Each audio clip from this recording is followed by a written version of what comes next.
Ladies and gentlemen, the President of the United States.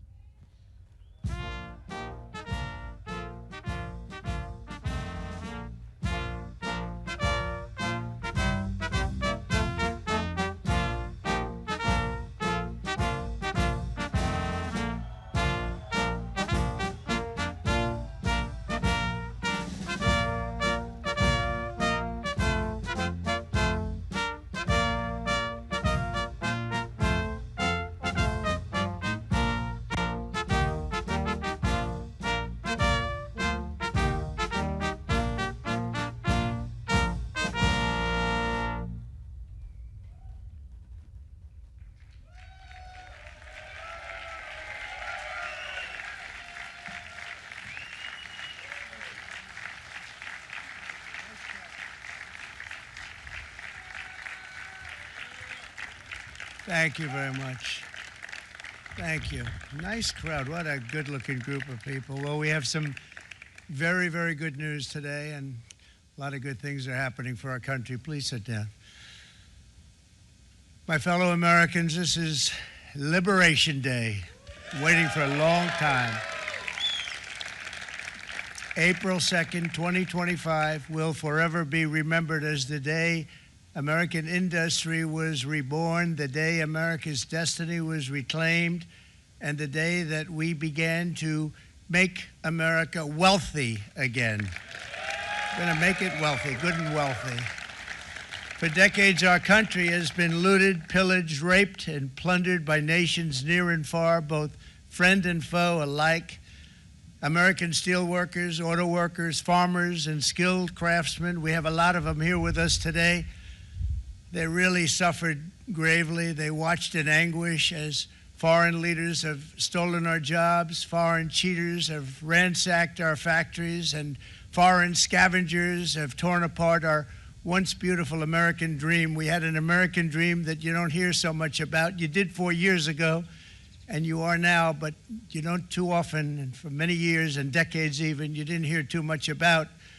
Our country and its taxpayers have been ripped off for more than 50 years, but it is not going to happen anymore. It's not going to happen. In a few moments, I will sign a historic executive order instituting reciprocal tariffs on countries throughout the world. Reciprocal, that means they do it to us and we do it to them. Very simple. Can't get any simpler than that. This is one of the most important days, in my opinion, in American history. It's our declaration of economic independence. For years, hardworking American citizens were forced to sit on the sidelines as other nations got rich and powerful, much of it at our expense. But now it's our turn to prosper, and in so doing, use trillions and trillions of dollars to reduce our taxes and pay down our national debt, and it'll all happen very quickly.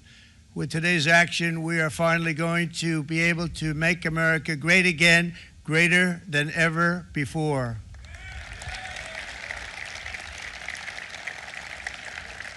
Jobs and factories will come roaring back into our country, and you see it happening already.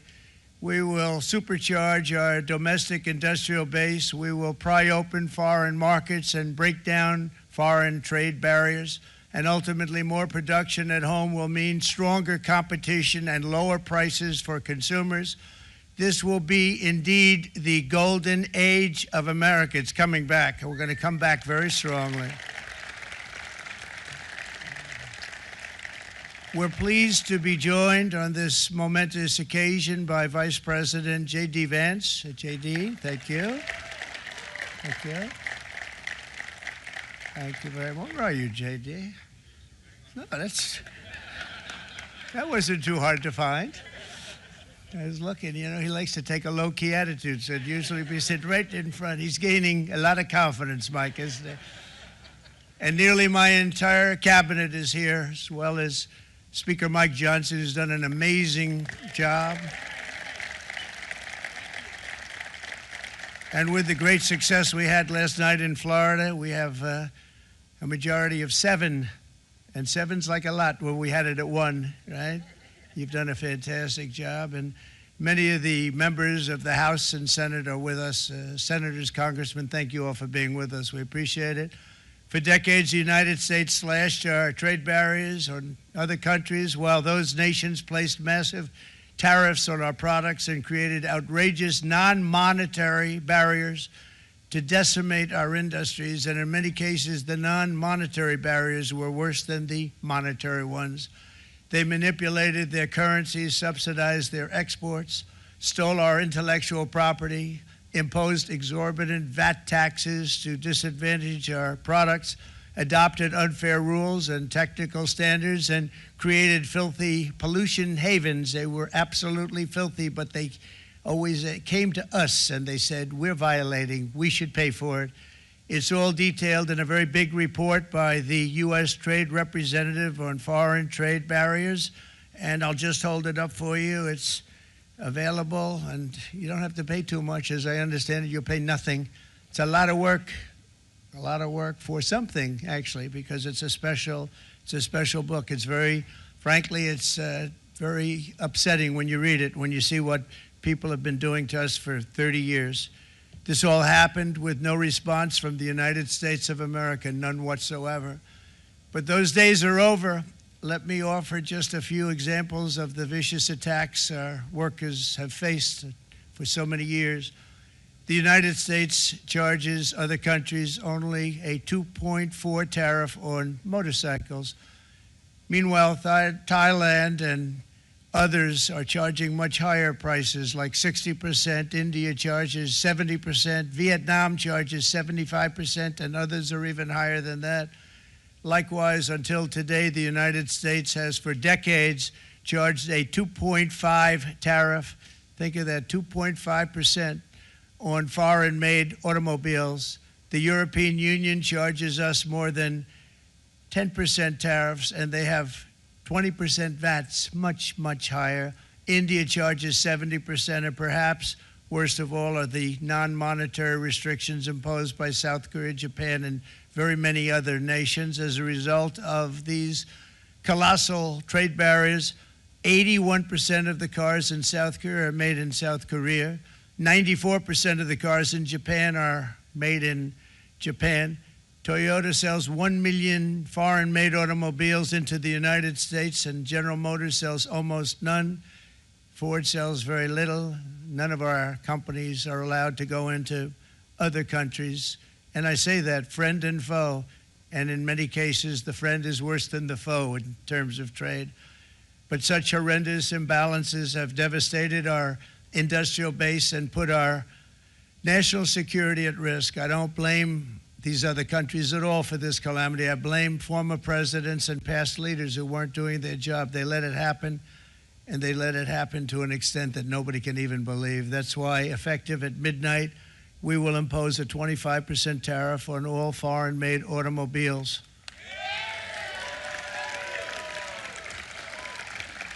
Thank you. Brian, I'd like to have you come up here for a second, okay?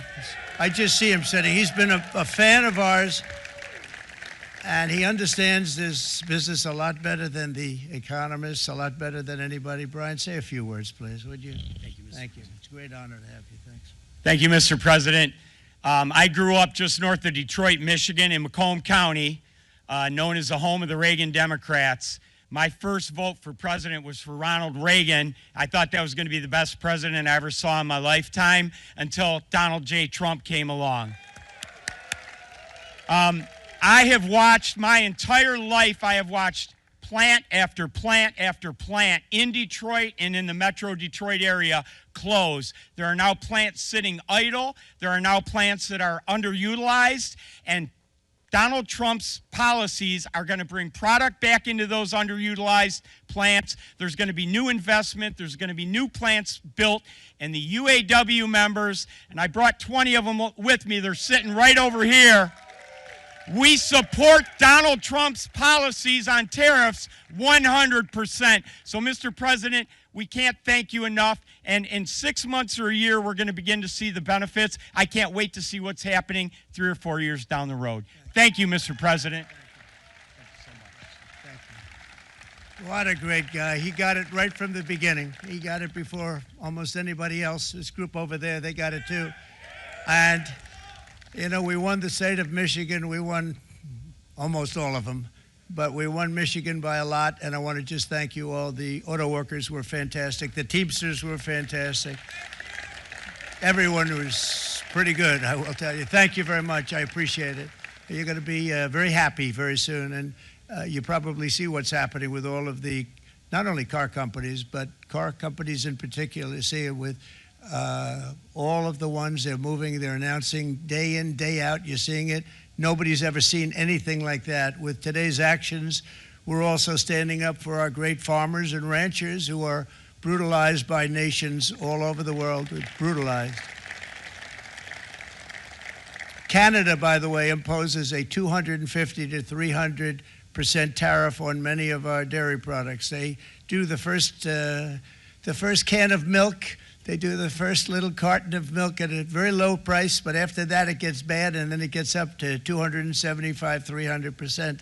So when they're figuring what's Canada charging, they say, oh, about 2%, 3%. But take a look at what happens down the road. When you look a little bit, it's not a pretty picture, and we don't like it, and it's not fair. It's not fair to our farmers. It's not fair to our country. And with countries like Canada, you know, we subsidize a lot of countries and keep them going and keep them in business. In the case of Mexico, it's $300 billion a year. In the case of Canada, it's close to $200 billion a year. And I say, why are we doing this? Why are we doing this? I mean, at what point do we say, you got to work for yourselves, and you got to, this is why we have the big deficits. This is why we have that amount of debt that's been placed on our heads over the last number of years, and we're really not taking it anymore.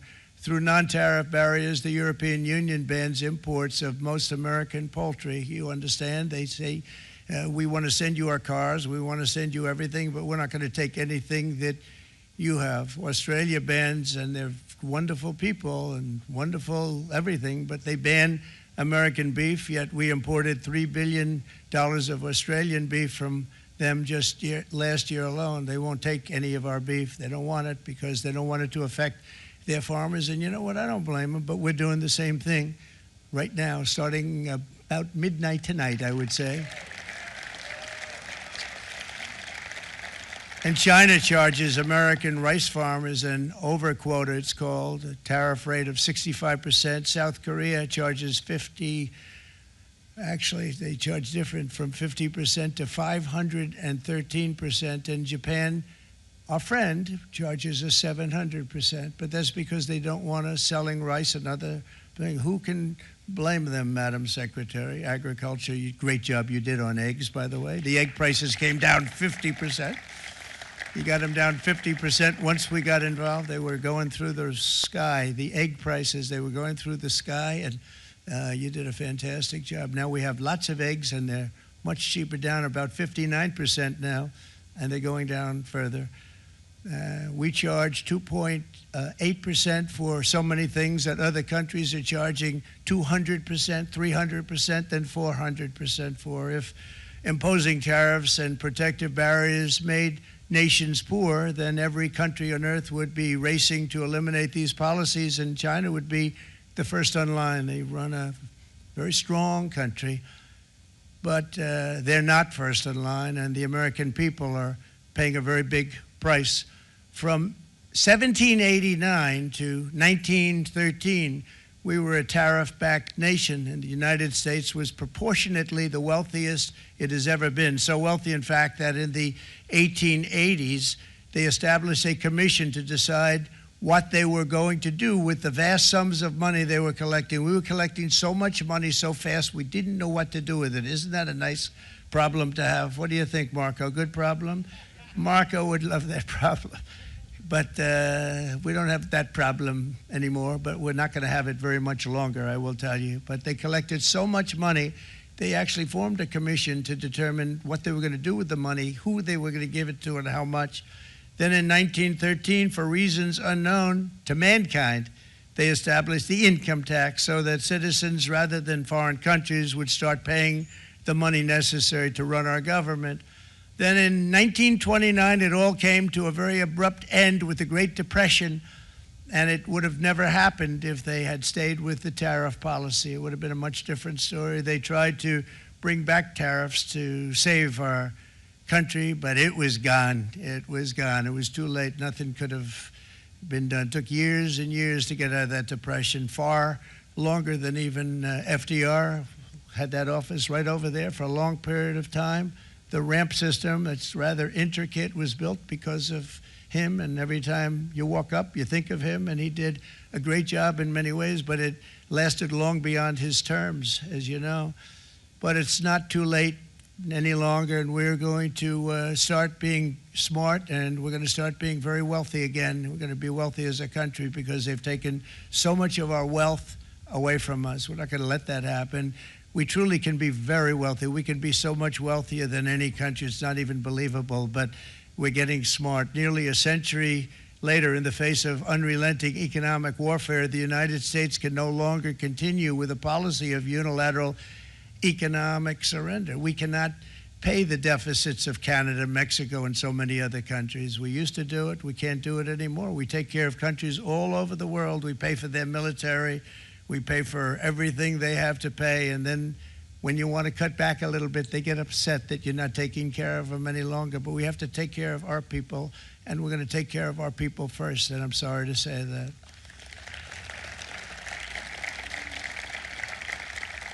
And today we're standing up for the American worker, and we are finally putting America first.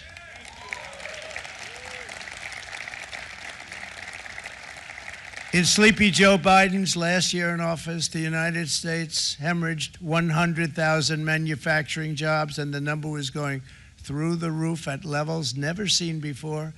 And our trade deficit reached a record $1.2 trillion, which is unheard of.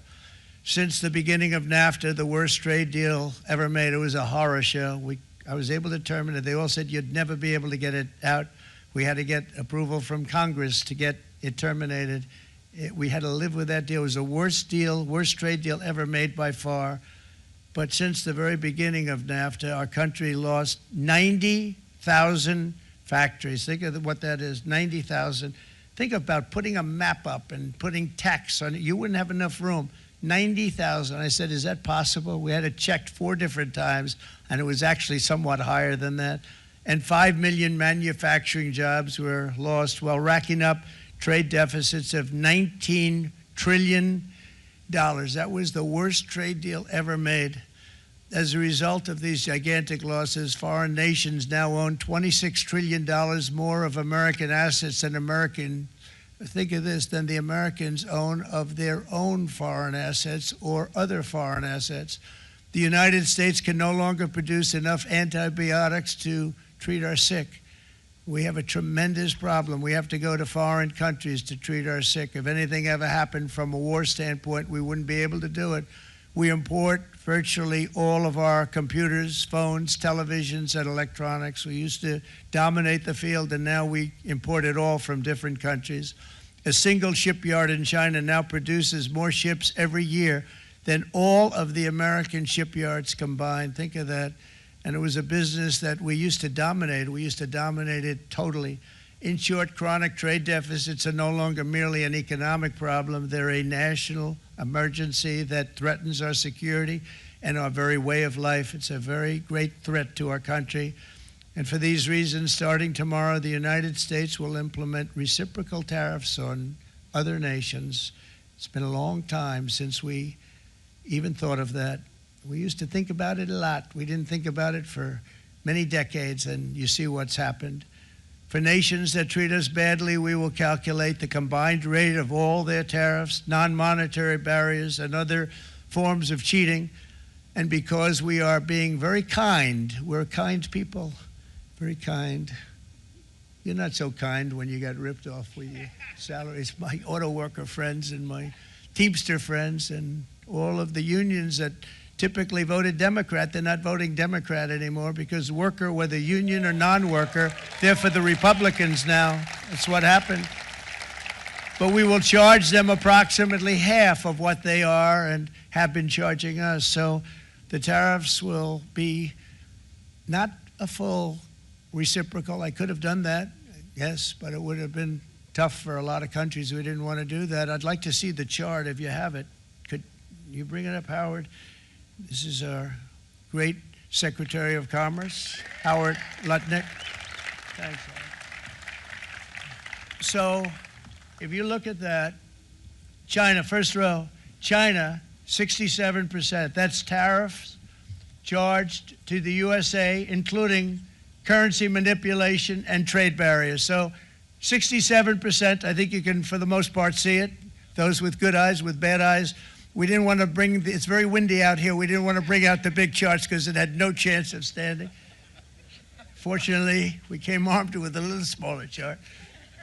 So it's 67%, so we're going to be charging a discounted reciprocal tariff of 34%. I think, in other words, they charge us, we charge them less, so how can anybody be upset? They will be, because we never charge anybody anything, but now we're going to charge.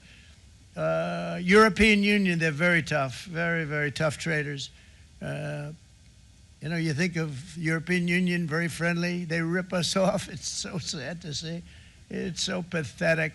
39%, we're going to charge them 20%, so we're charging them essentially half. Vietnam, great negotiators, great people. They like me, I like them. The problem is they charge us 90%. We're going to charge them 46% tariff. Taiwan, where they took all of our computer chips and semiconductors. We used to be the king, right? We were everything. We had all of it.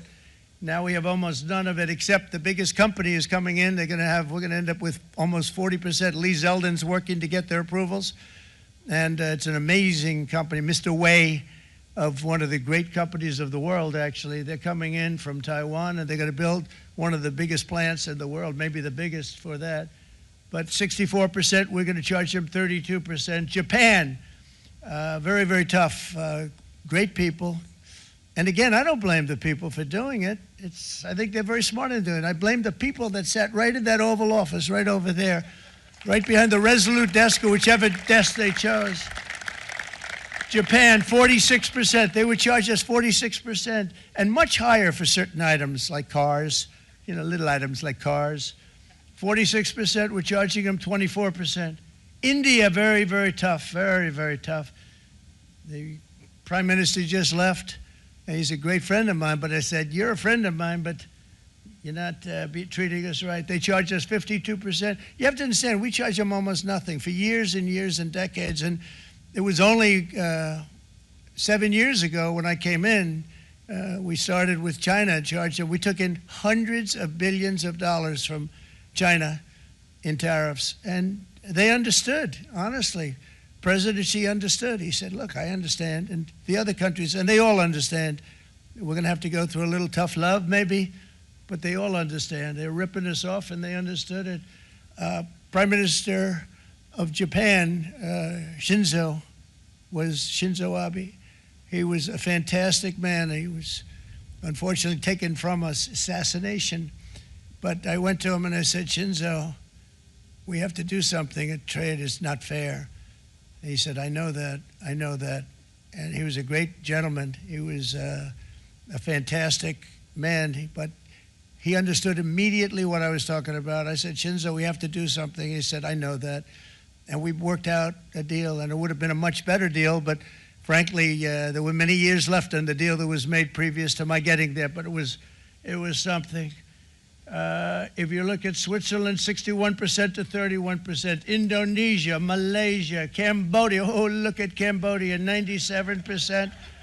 We're going to bring it down to 49. They made a fortune with the United States of America. United Kingdom, 10%, and we'll go 10%. So we'll do the same thing. South Africa, 60%, 30%, and they've got some bad things going on in South Africa. You know, we're paying them billions of dollars, and we cut the funding because a lot of bad things are happening in South Africa. The fake news ought to be looking at it. They don't want to report it. Brazil, 10%, 10%. Bangladesh is 74%. So you see what's going on. Pakistan, 58%. Sri Lanka, 88%. So what we're doing is we're taking Not the full. We could take the full 88%. Thanks a lot, Harold. He's doing a very good job. How's he doing, all right? I think you better take it with you. It's not going to last very long. He's going to put it, it's going to follow you down with the wind. I brought a hat just in case it got too windy, but here, would anybody like a hat? I'm not giving it to a cabinet. I'm giving it to the auto workers. Come here.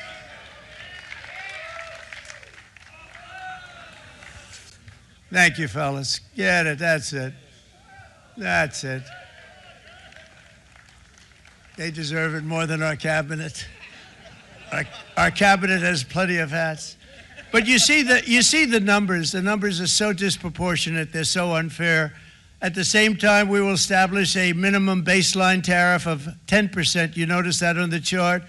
And that'll be on other countries to help rebuild our economy and to prevent cheating. So we're going to have a minimum of cheating, and we're going to be very severe on the people that at the gate that watch the tariffs and watch the product coming in, because there's been a lot of bad things happening at the gate because the money is so enormous that you're talking about. There's never been probably anything like it in terms of the enormity, and there are a lot of bad things happen at the people that do the check-in, and they're looking at 10-year jail sentences if they do play. We're going to treat them so good, but if they cheat, the repercussions are going to be extremely strong.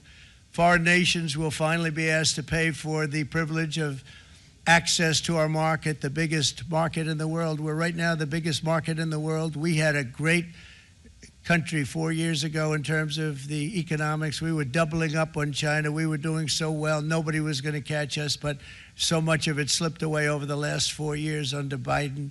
I campaigned on this policy throughout last year, and today that promise was made, and it was also a promise, as you know, that was kept. Promises made, promises kept.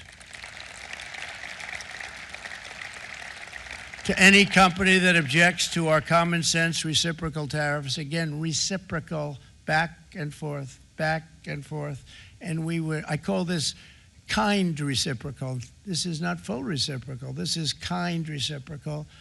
But what we do is we cut it in half. We charge them. My answer is very simple if they complain. If you want your tariff rate to be zero, then you build your product right here in America, because there is no tariff if you build your plant, your product in America.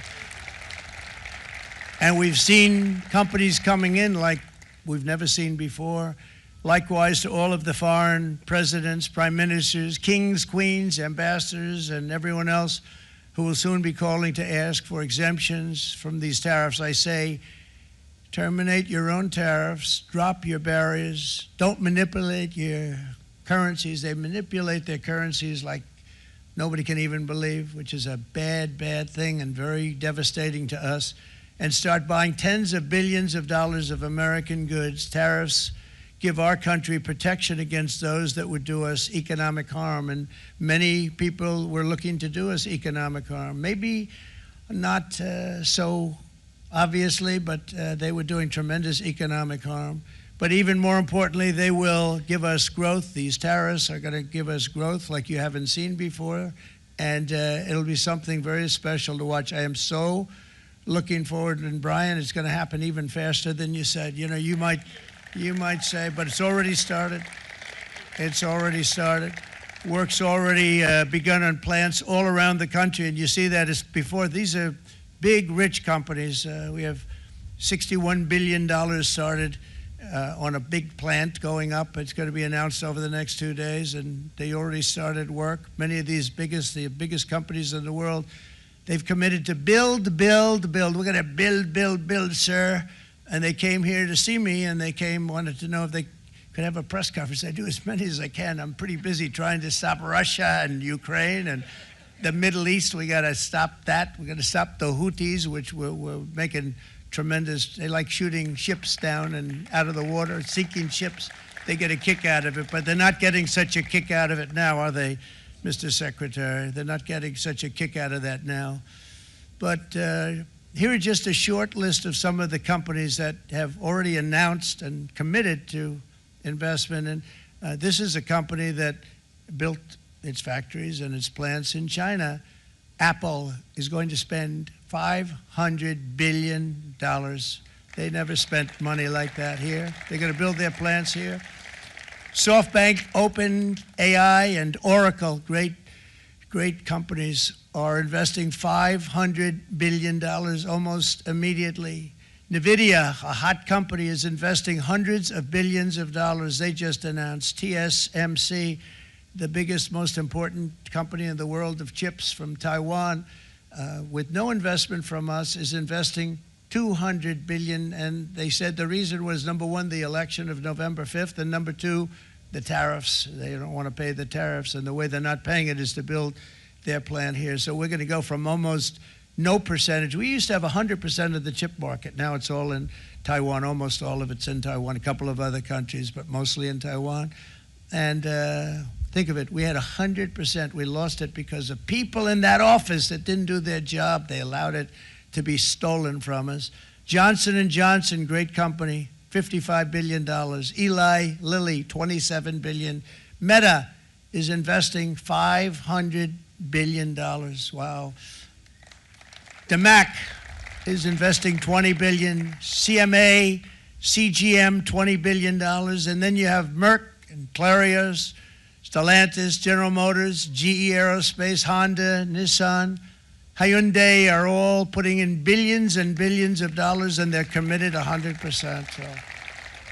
And we've never had, and this is after 2.5 months. This is after just a short, this all took place as soon as we came out with what everybody wanted to do. You know, I watched a gentleman today on television. He used to work with Lee Iacocca, a very respected automobile person, and he said, you know, because they're asking people, and they try and get as many negative people as they can, but they can't find them too much. It's pretty hard to find in terms of what we're doing, especially when they see all this investment. They said, so tell me, what do you think of what Trump is doing from the automobile standpoint? And he said, I can't believe it. Somebody is finally, he's an older guy, real pro, really top guy, with Lee Iacocca. He said, I never thought I'd see the day when this would happen, where somebody had the courage to go and do what has to be done. This is transforming our nation. Our entire nation is going to be transformed, not only with the cars, but on every single other item that's built. We're going to become an industrial powerhouse. And he said that so beautifully today. In fact, I'm going to find out, I'm going to get a tape, and Bruce, I'm going to get that tape, and I'm going to send it to you out in Long Island, and you're going to play it for the people. And all your union workers and your non-union workers out there, you got a pretty even split. But we have, so far, it looks like we're going to have about $6 trillion of investments, and you wouldn't do that in years in this country over the last number of years. $6 trillion, and that's going to be much higher by the end of the year. And think of what $6 trillion is.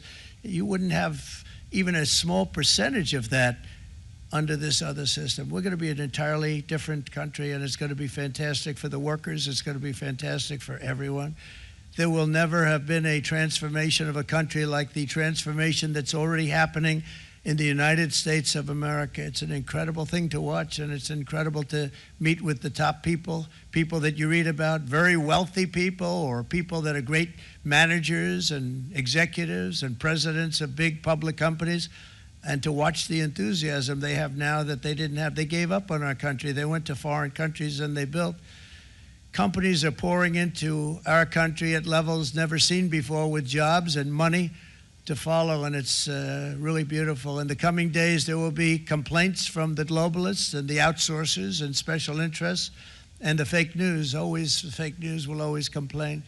But never forget, every prediction our opponents made about trade for the last 30 years has been proven totally wrong.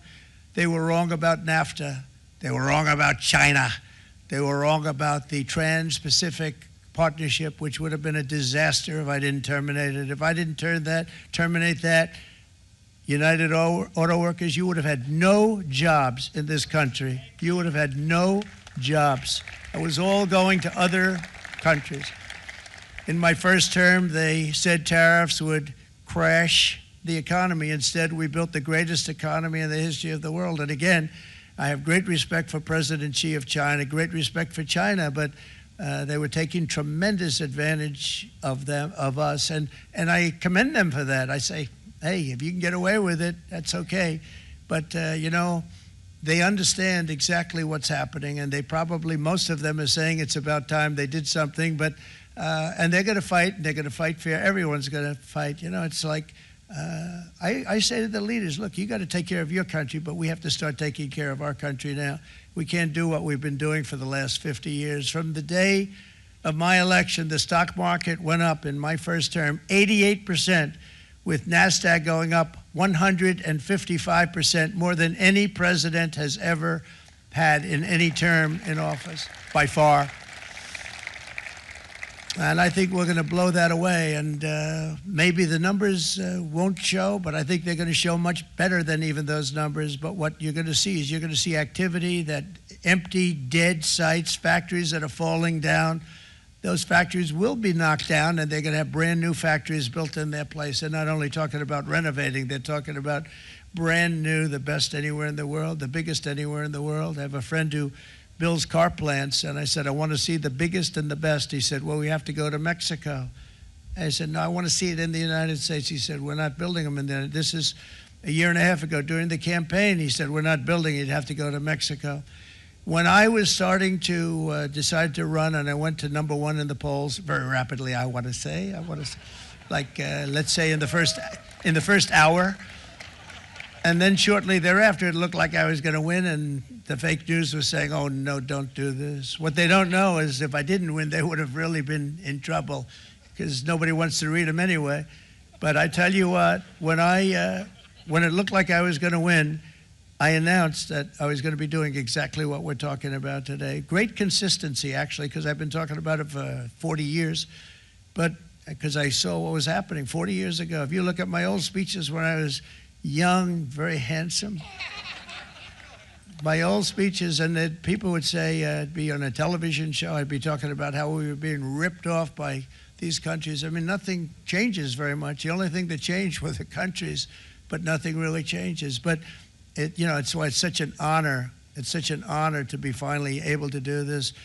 If you look at China, I took in hundreds of billions of dollars in my term, hundreds of billions. They never paid 10 cents to any other president, and yet they paid hundreds of billions, so much so that Biden couldn't do anything. They wanted to try and terminate it because he had a very special relationship with China. You know what the relationship was? He had a special relationship. But the numbers were so big, that they couldn't do it. So they did ease it up. They did things that they shouldn't have done. They made it a lot more comfortable for them, but they couldn't do it because the numbers were hundreds of billions of dollars, and I did that. And we were on our way to doing something like incredible. And then we had a very bad election happen, a very bad election. A lot of bad things happened. So when I said we got to do it again, I said we have to make it too big to rig. And we made it too big to rig, and we won in records, and it was a monumental win. And it was such an honor to see so many of you, like Brian and your friends, here with us to celebrate, and to more importantly celebrate what we're doing, because that wouldn't be a full celebration if we didn't do this, because this will be an entirely different country in a short period of time. It'll be something the whole world will be talking about it. The critics made the very tired predictions earlier this year, but in February, core inflation dropped to the lowest rate in 4 years, and the price of eggs, as you know, just in a month and a half, we were there for 4 weeks.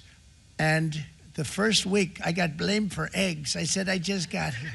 They said eggs have gone up at like 250%, and you can't get eggs. And they were going crazy. And I said, I just got here. And then we got to work on eggs, and we got to work on everything. And our great Secretary of Agriculture, you did a fantastic job. Brooke Rollins, she did a fantastic job. And as I said before, the price of eggs dropped now 59%, and they're going down more, and the availability is fantastic. They were saying that for Easter, please don't use eggs. Could you use plastic eggs? I said, we don't want to do that. We want to, and you really came through. It's an amazing job. Thank you very much, Brooke. You did great. But likewise, an old-fashioned term that we use, groceries. I used it in the campaign. It's such an old-fashioned term, but a beautiful term, groceries. It sort of says a bag with different things in it. Groceries went through the roof. And I campaigned on that. I talked about the word groceries for a lot. And energy costs now are down, groceries are down, gasoline is way under $3, and people are beginning to be able to buy things and live again. We brought prices way down. We created 10,000 already in a few weeks, new manufacturing jobs, and it was that took place in 1 month, numbers that they haven't seen in a long time. We had virtually no inflation under my term. We had virtually no inflation for 4 years. But after transitioning over to Sleepy Joe, it went from almost non-existent to the highest in the history of our country. They had the highest inflation in the history of our country, brought up by energy and bad spending and bad policy, and a lot of bad things happened. How about allowing millions and millions and millions of people to pour into our country with open borders, where it's so sad to see even now. And I see our great secretary of You Have Done. Stand up, please, Christy. Stand up. Christy Nome. And Tom Holman. These people are doing a great job, but gotten them out in records. We have problems with judges that don't want them to go out. They want Tren de Aragua, and they want MS-13, the most vicious gangs ever. Nobody's ever seen anything like it. Absolute killer gangs. They kill people. They don't even think about it.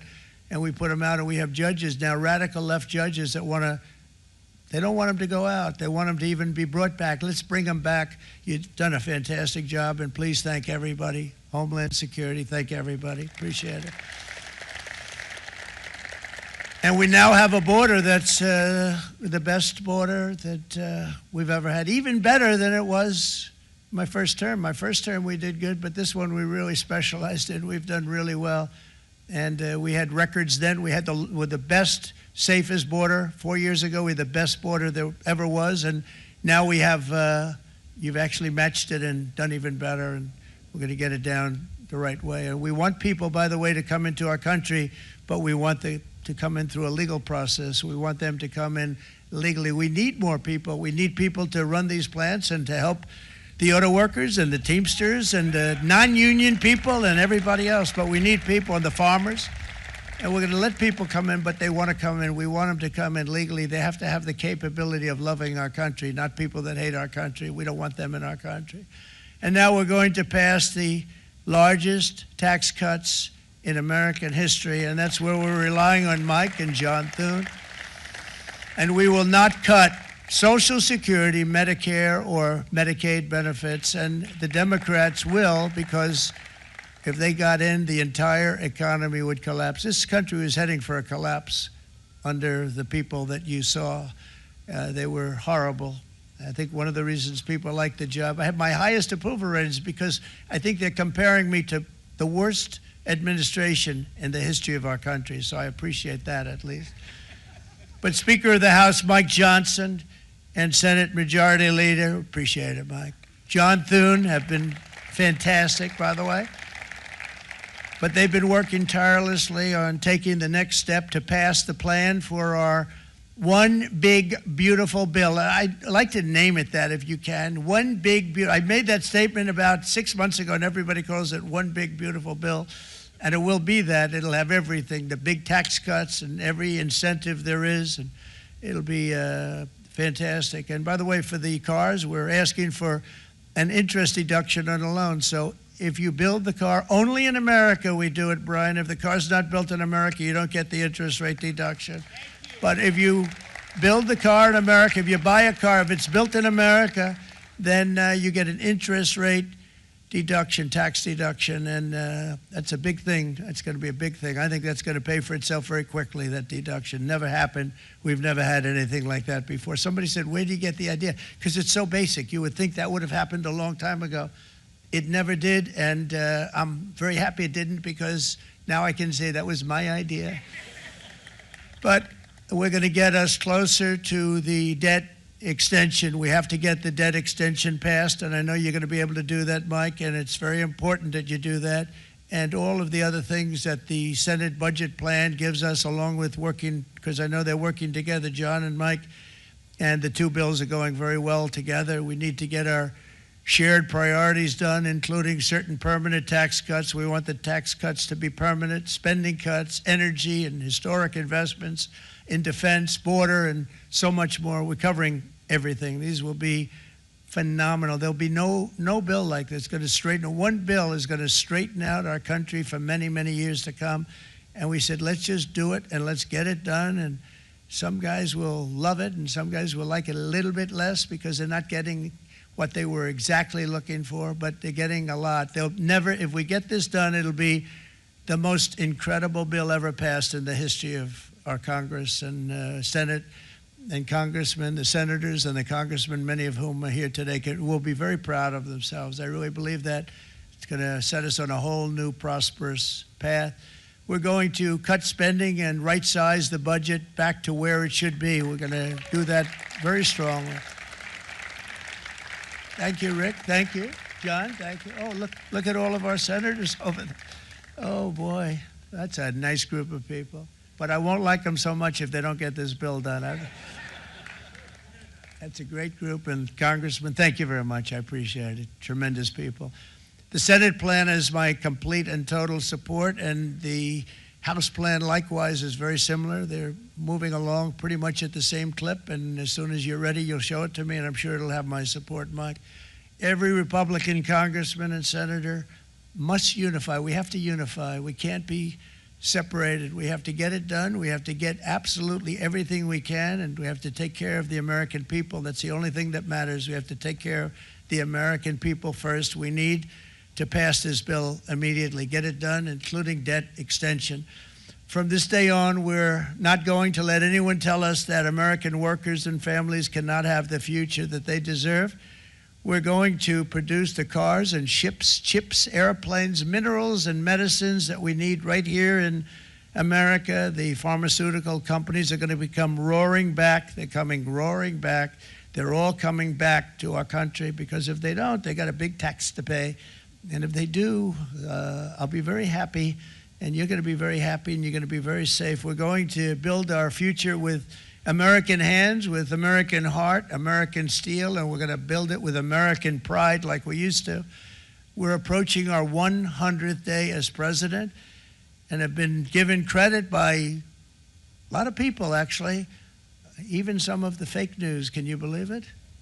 Which in this case hopefully isn't fake, for having done more in that time than any other administration in the history of our country in the first 100 days. I think we've had an amazing, in terms of what we've done, what we've gotten accomplished.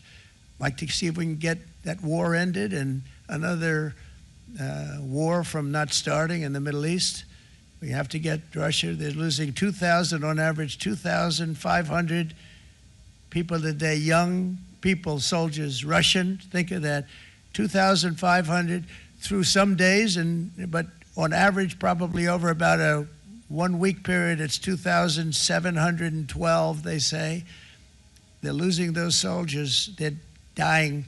They're being decimated. And they're not from our country, but they're from other countries, but they're human beings. They're from Russia. They're from Ukraine in this period, most of them.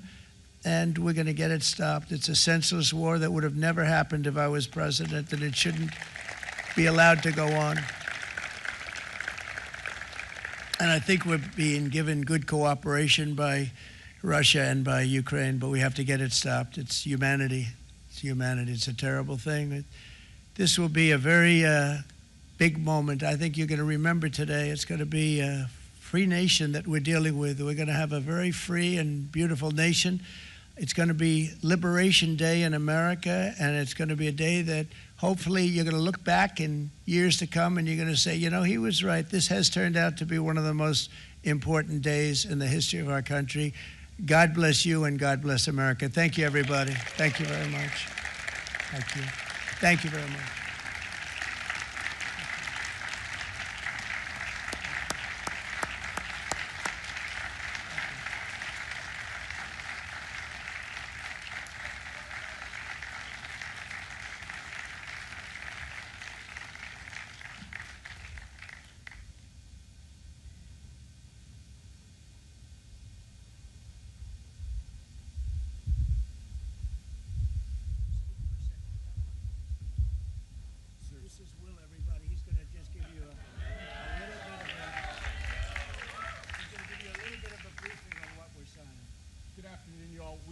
documents prepared for the president's signature today. One closes what's referred to as the de minimis loophole with respect to imports from the People's Republic of China. The other is the big one, is the reciprocal tariff executive order that the president just spoke about at length. This is obviously a huge deal, and it's been an honor to be a part of your team getting this ready for you, sir. Thank you very much. Thank you.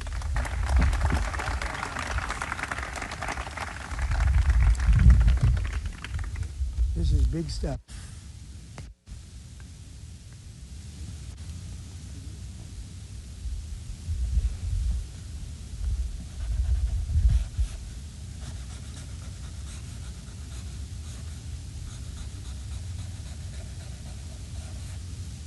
That's a 10. It's a good one. Look. That's a good one. That's a good one. Thank you. Thank you, sir.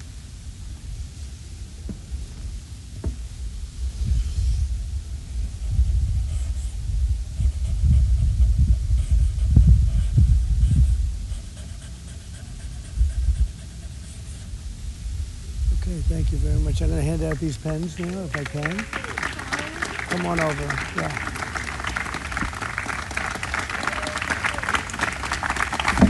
Thank you.